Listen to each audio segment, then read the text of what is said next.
مريض خد الفانكومايسين وفجأة جسمه احمر. ده ألرجي ولا حاجة تانية خالص؟ النهاردة هتفهم واحد من أهم مضادات الجرام بوزيتيف وأشهر السايد إفكت فيه، وهنتكلم عن الفانكومايسين والتيليفانسين. تابع الفيديو. هنبتدي بقى النهارده ان شاء الله في النون بيتا لاكتام انتيبيوتكس كده، ونتكلم على المين بوينت في كل حاجه. معانا برضو نفس السلايد اللي هي قلنا ان هي تبقى معانا في لغايه لما نخلص كل الانتيبيوتكس، اللي هي الميكانيزم اوف اكشن بتاع الانتيبيوتكس، اللي احنا بنستخدمه. احنا كنا خلصنا السيل وول، اللي قلنا اللي بيشتغل على السيل وول هما البيتا لاكتام، البنسلين والكيفالوسبورين والكاربابينيوم والمونوباكتام اللي هو شبههم، فبقى بيندرج تحت البيتا لاكتام. وهنكمل النهارده برضو على السيل وول، ولكن النون بيتا لاكتام انتي بايوتكس زي الفانكومايسين والباسيتراسين. وحقيقة يعني احنا مش هنتكلم على الفانكومايسين على الباسيتراسين، لان دوت بيستخدم بس كحاجة يعني توبيكال، مفيش منه اورال خالص. نبتدي بإذن الله بالفانكومايسين ونشوف المجموعة اللي هو بينتمي إليها، وبتسمى الجلايكوبيبتايدز and short acting لايبوجلايكوبيبتايدز ايجنت، اللي هو الفانكومايسين والتيكوبلانين والتيلافانسين. والتيكوبلانين دوت اللي هو التارجوسيد، والتيلافانسين زي فيباتيف، ده الاسم تريد نيم. والتيلافانسين لسه ما نزلناش في الايجيبشن ماركت. يبقى الجلايكوبيبتايدز وشورت اكتنج لايبوجلايكوبيبتايدز زي الفانكومايسين والتيكوبلانين والتيلافانسين. وفي اللونج اكتنج جلايكوبيبتايدز زي الدالبافانسين والاوريتافانسين، ودوت برضو مش موجود عندنا في مصر. يبقى في شورت اكتنج لايبوجلايكوبيبتايدز، وفي اللونج اكتنج. نبتدي بقى اول حاجه بالشورت اكتنج لايبوجلايكوبيبتايدز اللي هو الفانكومايسين والتيلافانسين. وهنقولهم هما الاثنين مع بعض لان هما تقريبا يعني كتيبيكال مع بعض، بقى سيم ميكانيزم والسبيكترم بتاعهم والسايد افكت هما الاثنين تقريبا واحد. برضو زي ما احنا متفقين برضو هنمشي مع برضو يعني صور لبعض الاكزامبلز من التريد نيم او بعض البرودكت الموجوده في الماركت، بس علشان خاطر ان احنا نتخيل ده منه. مثلا ايه هو مثلا الفورمس اللي موجوده في كل الانتيبيوتكس. زي الفانكومايسين موجود الاي في والاورال دوت مش عندنا في مصر. تمام، وادي كده الاي في. والفيباتيف اللي هو التيلافانسين دوت منه موجود الاي في بس. وبرده الفانكومايسين في منه الاورال سوليوشن، وبرده الاورال سوليوشن والكابسولز دوت مش موجود عندنا في مصر. طيب الفانكومايسين والتيلافانسين سلولي بكتيريسايدال. تمام، تيلافانسين اكتر من الفانكومايسين. يعني ايه السلولي بكتيريسايدال؟ طبعا احنا كنا فهمنا الفرق ما بين البكتيريسايدال والبكتيريوستاتيك، وقلنا ان انا في السيفير انفكشن في اللي بيحصل فيها امبير للاميونيتي، ان انا بفضل البكتيريسايدال عن البكتيريوستاتيك، لان ما فيش اميونيتي هيعملوا اريديكيشن للمايكرو اورجانيزم لو انا استخدمت البكتيريوستاتيك. طيب سلولي يعني ايه؟ يعني مش هتاخد منه الايفكت بتاع البكتيريسايدال من اول دوز، ولكن مثلا من ثالث دوز او من مثلا من رابع دوز هيدي لك الايفكت بتاع البكتيريسايدال. التيليفانسين اكتر من الفانكومايسين. والتايم ديبندنت، وعرفنا ان انا وانس ان انا سمعت كلمه تايم ديبندنت يبقى كده ان الانترفال هيكون كل مثلا 12 ساعه، كل 8 ساعات، and so on. الميكانيزم اوف اكشن، فطبعا الميكانيزم اوف اكشن معانا بيكون بيشتغل على السيل وول، وده نون بيتا لاكتام انتي بايوتكس اللي بيشتغل على السيل وول. مش محتاجين ان احنا نعرف اكتر من كده الديتيلز بتاعت الميكانيزم، ولكن خلاص يعني هو بيعمل انهبيشن للسيل وول، فبيعمل لايسيس ليه، وبيعمل كيلينج للمايكرو اورجانيزم. طيب السبيكترم بتاعه وانس ان انا قلت فانكومايسين يبقى خلاص، يبقى انا معايا كده في الميرسا والكوليستريديوم ديفيسيل. يعني مش محتاجين ان احنا اكتر من كده سبيشالي للفانكومايسين، ايفن لو كان بيستخدم على اي مثلا لايجنت مثلا تاني. تمام، ولكن ان انا بخليه ريزيرف للميرسا والكوليستريديوم ديفيسيل. هو معانا في الجرام بوزيتيف ميثيسيلين سنسيتيف ستافيلوكوكس ارياس. تمام، ولكن احنا لما خدنا البيتا لاكتام المره اللي فاتت قلنا في الميثا مجموعة البنسلين دوت بتكون أو الأنتي ستاف ديت بتكون سترونج على الميسا أكتر من الفانكومايسين كمان. الميرسا طبعا هو الفيرست لاين في السيفير انفكشن، ولكن في انتي ميرسا تانيين في ممكن ان انا بستخدمه في المايل تو مودريت زي الكليندامايسين وزي الاسترين. الاستريبتوكوكاي ولكن برضو انا هخليه ريزيرف، مثلا لو انا هستخدمه في الاستريبتوكوكاي هخليه مثلا ليه حالات اللي هي السيفير انفكشن، البنسلين الرجي مثلا، زي في حالات المننجايتس اند سو اون. جرام بوزيتيف الانيروبيك كلوستريديوم ديفيسيل، طبعا احنا قلنا ان الموست كومن انتيبيوتكس اللي بيعملي كلوستريديوم ديفيسيل زي الكليندامايسين، والفيرست لاين في علاج الكلوستريديوم ديفيسيل هو الاورال فانكومايسين. وناخد بالنا من كلمه اورال فانكومايسين او بستخدمه كانيما ريكتال. ليه؟ لان الاي في ما بيوصلش للكولون، فما بيدينيش الافكت، لان طبعا ان انا وانس لازم يكون الانتيبيوتكس في الابروبريت سيلكشن يكون to be effective على المايكرو اورجانيزم and reach a site of infection in enough concentration to exert its effect. يبقى هو بيتاخد فيه الكوليستريديوم ديفيسيل من الجايد لاينز بتاعتها، لو مثلا قريناها كده هنلاقي ان الفانكومايسين اورال، وممكن كمان يستخدم كانيما ريكتال.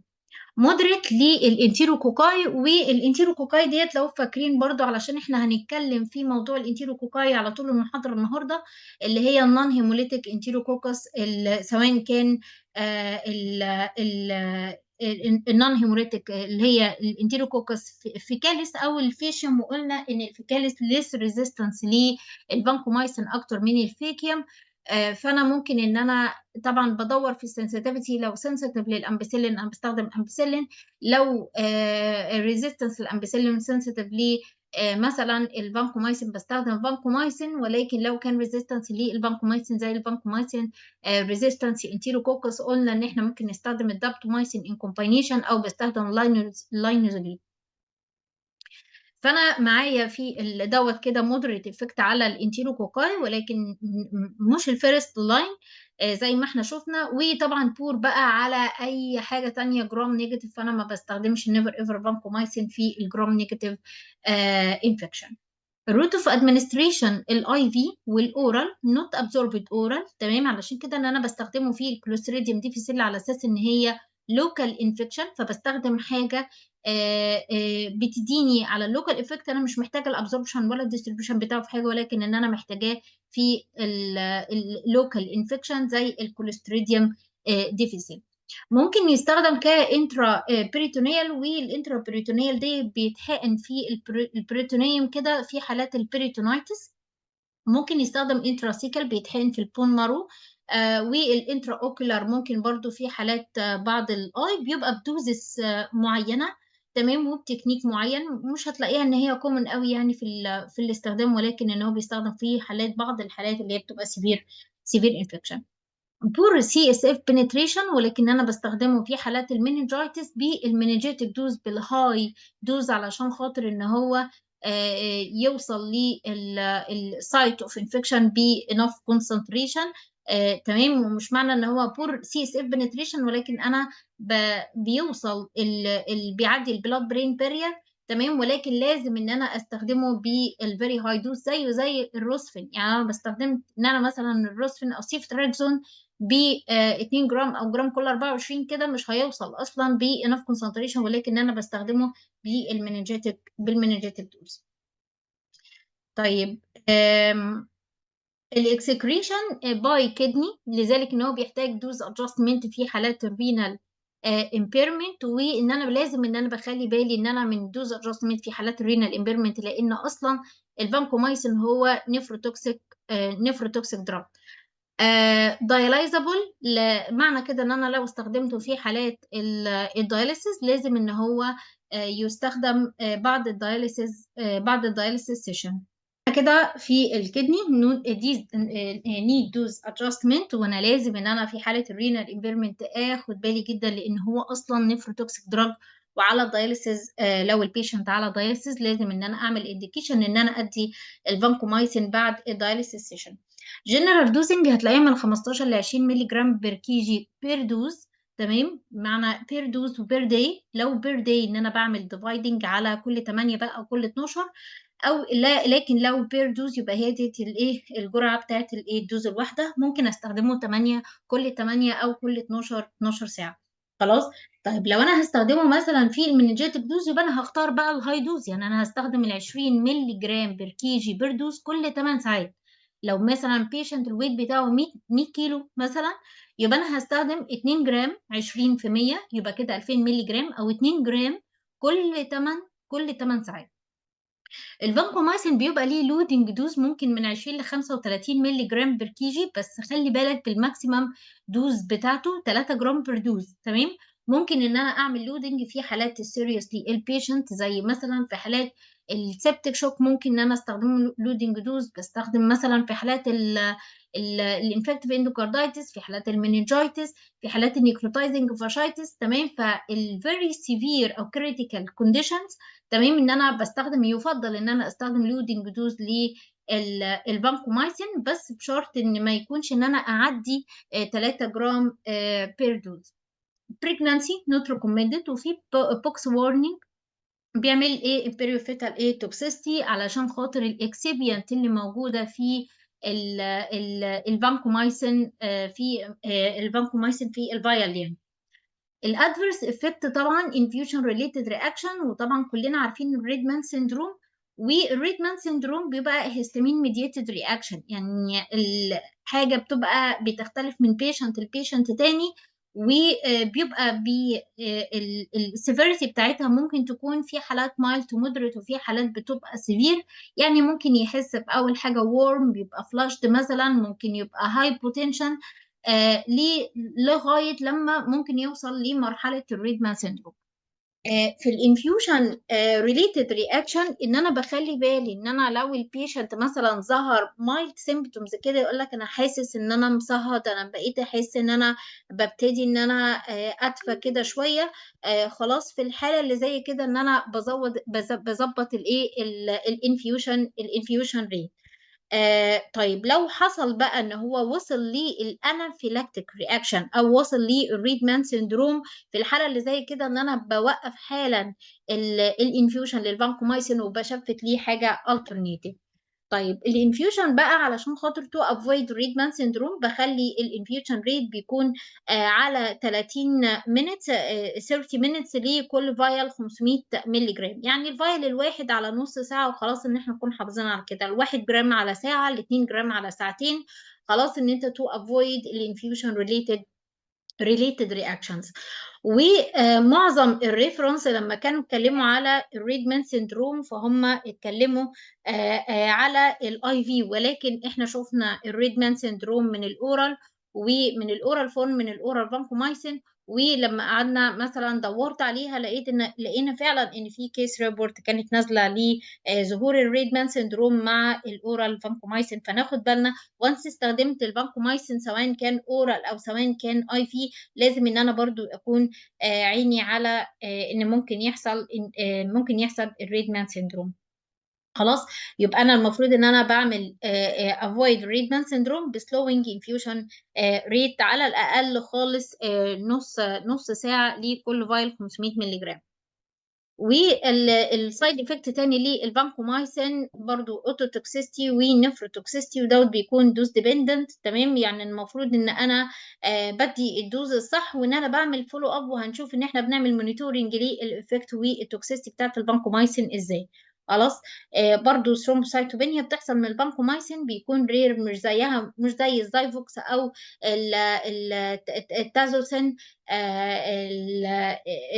يعني مش بنفس السيفيريتي، ولكن ان هي ممكن تحصل من الفانكومايسين ولكن رير. يبقى السايد افكت للفانكومايسين الريدمان سيندروم، الاوتوتوكسيستي والنفروتوكسيستي. يبقى انا لازم ان انا اعمل كلوز مونيتور للسيرم كونسنتريشن للفانكومايسين، وان انا لو في حاله رينال امبيرمنت ان انا بعمل دوز ادجستمنت، وان انا بعمل كلوز مونيتور للسيرم كريات او الكدني كونديشن بتاعه الرينال كونديشن بتاع البيشنت وهو على الفانكومايسين. بالنسبه للاوتوتوكسيستي بيبقى المفروض ان انا في اي كده قاعده عامه في اي مثلا انتي بيوتكس او اي دراج ممكن بيسبب لي اوتوتوكسيستي، خلاص ان انا بعمل تيست كده ان انا ممكن ان انا جنب العيان انت سامع لي مثلا، او اعمل اي صوت كده اهوت بحيث ان انا اشوف ان هو متنبه ان هو، او اكلمه اشوف ان هو لا سامعني كويس، ولا بيبتدي ان هو مثلا يحصل في هيرينج لوس.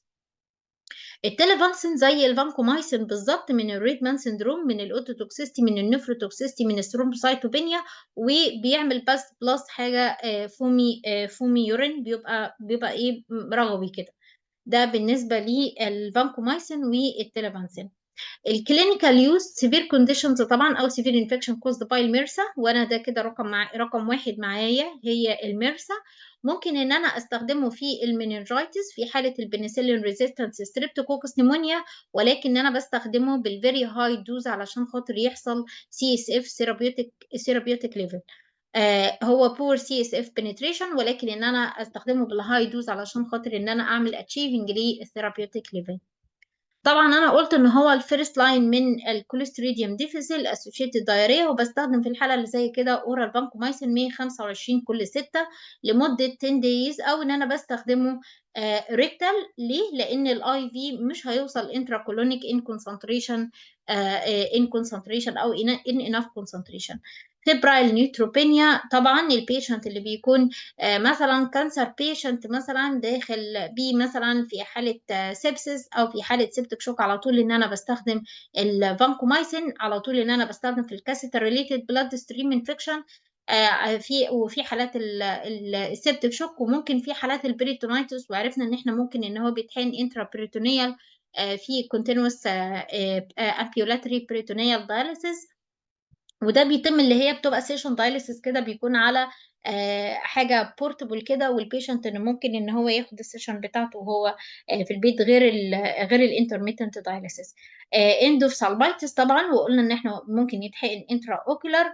وطبعا السكين اند سوفت تيشو انفكشن لما بكون ان انا بغطي طبعا المرسى. وهنا بيقول لك ان هو التيلافانسين دوت بيكون فيه سوبريوريتي عن الفانكومايسين according to الجايد لاينز او البنتريشن للسكين اند سوفت تيشو انفكشن. يبقى انا بستخدمهم كامبيريك ثيرابي في حاله انترافاسكولار كاسيت ريليتد انفكشن، وسي اس اف شنط انفكشن. تمام. بكتيريسايدال هيعمل لي كفرنج للانتي ميرسا، بس هتاكد ان انا مستخدماه بالهاي دوز في حاله السي اس اف انفكشن.